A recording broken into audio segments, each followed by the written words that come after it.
Hello, everyone. Welcome to my channel. You can call me TC. I also go by Team Connor 30, but I think that's too much to say. And I'm getting kind of tired of that name. So just call me TC. Welcome to my channel. Um, Long story short, I had this podcast called the Steel Series podcast. And I don't know, I just didn't find it too fun to do as much. I mean, I don't really mind doing the script and reading off the script and all that stuff. But like I love to do videos as well. So like when you put the two together, that's why you're probably watching this video. So let's waste no further time and let's get straight to the news.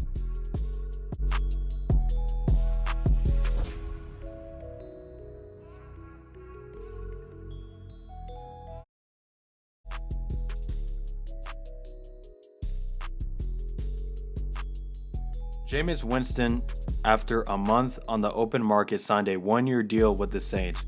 But prior to Winston officially joining the Saints, reports had surfaced about Winston turning down a more lucrative deal from the Steelers, a team that has question marks at the quarterback position behind starter Ben Roethlisberger.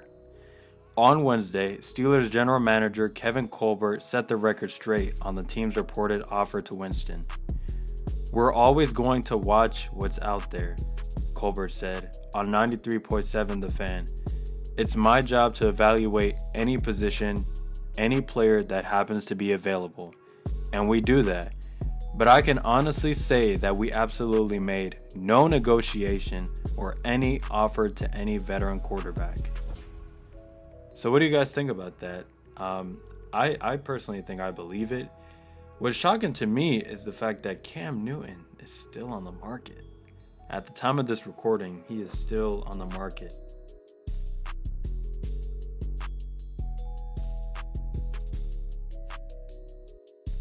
The Steelers added Maryland running back Anthony McFarland Jr. to their backfield in the 4th round of the 2020 NFL Draft. And after an injury-filled low-production year in the running game, people are talking about what the future of James Conner looks like. Conner appears to have heard the talk, posting on Instagram to address the discussion surrounding his future. "They talking like it's my last dance." That's from James Conner's Instagram. Following a Pro Bowl season in 2018, head coach Mike Tomlin and general manager Kevin Colbert remained confident in their back, but did discuss the need for their backfield to improve. Here's what Mike Tomlin had to say. "If we get an opportunity that can add a back to our current pool, then we'll be excited about that," Tomlin said before the 2020 NFL Draft. "We have every intention of running the ball better in 2020 than we did in 2019, whether we add a back or not." Pittsburgh did add a running back and now have 4 members of the backfield who will be competing with time. Conner is the only one entering the final year of a deal. Conner has now watched the Steelers draft running backs in 3 straight drafts after his selection in 2017. So what do you guys think about that? Let me know down in the comment section down below. It is kind of sad because of the fact that he's always, not necessarily always, but he's been hurt for some time in the season. He's only played about 10 games if I'm not wrong. And it's tough to see that there are other backs that are being drafted by the Steelers because of the fact that James can't be healthy. But if there's one season where James should indeed be healthy, be on the field every single time,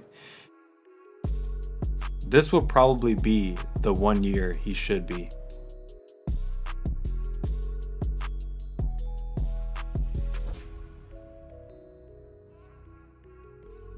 The Steelers exercised TJ Watt's 5th-year option from his rookie contract. Watt, the team's number 1 pick in the 2017 NFL Draft, is coming off the best season of his career. Watt was named first-team Associated Press All-Pro, voted to the Pro Bowl for the 2nd time, and was selected as the Steelers' most valuable player by his teammates. His stats were beyond impressive last year, finishing the season with 14.5 sacks and had multiple sack games, 4 times, including 2 games against both the Rams and Dolphins, and a sack and a half against the Bengals and Colts.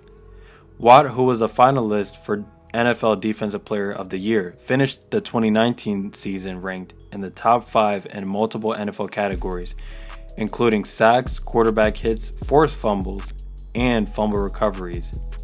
He became the first player in the NFL to rank in the top 5 in those categories since his brother, Houston Texans defensive end J.J. Watt, did so in 2014.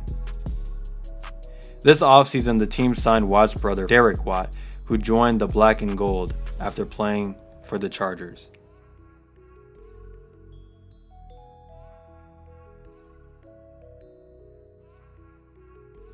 So I want to put this photo up here, and I want to ask you guys this. Which rookie will help the Steelers most this season?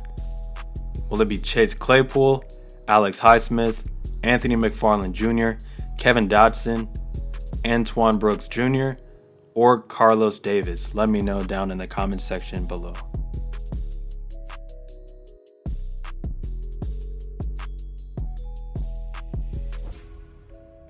In the last month, Roger Goodell went to the NFL's compensation committee and had his salary reduced to $0 amid the pandemic, according to a person familiar with the matter. It is safe to say that this is quite a drop-off from the more than $30 million Goodell was making per year up to this point.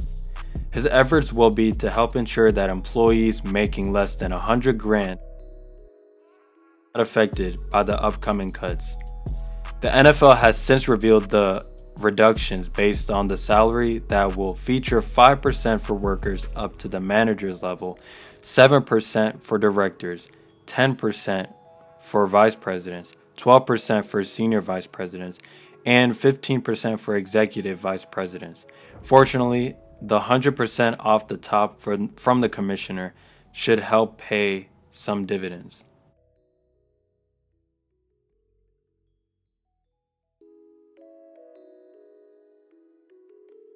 When the Green Bay Packers drafted quarterback Jordan Love in the first round of the 2020 NFL Draft, they were likely looking ahead to the future. While Rodgers was probably hoping for Packers general manager Brian Gutekunst to add a shifty, versatile wide receiver via the draft, he was probably not too happy that they likely drafted his replacement. There's been rumors that maybe the Packers will move on from Rodgers and trade him, but while Gutekunst says the 36-year-old will remain in the fold, it's hard to picture him retiring in green and gold. Former Packer Brett Favre believes Rodgers will end his career in a different uniform, and it's hard to disagree with him. Green Bay likely drafted Love so that they can groom him under Rodgers and prepare him for the future at the helm of the Packers offense. But if they move on from Rodgers, then it'll be interesting to see where he lands within the next couple of years. Rodgers has a 113-60-1 record in Green Bay with 46,946 yards, 364 touchdowns, and 84 interceptions while completing 64.6% of passes. He's a Super Bowl champion, 8-time Pro Bowler, and 2-time MVP. If the Packers move on, someone will snatch him up quickly.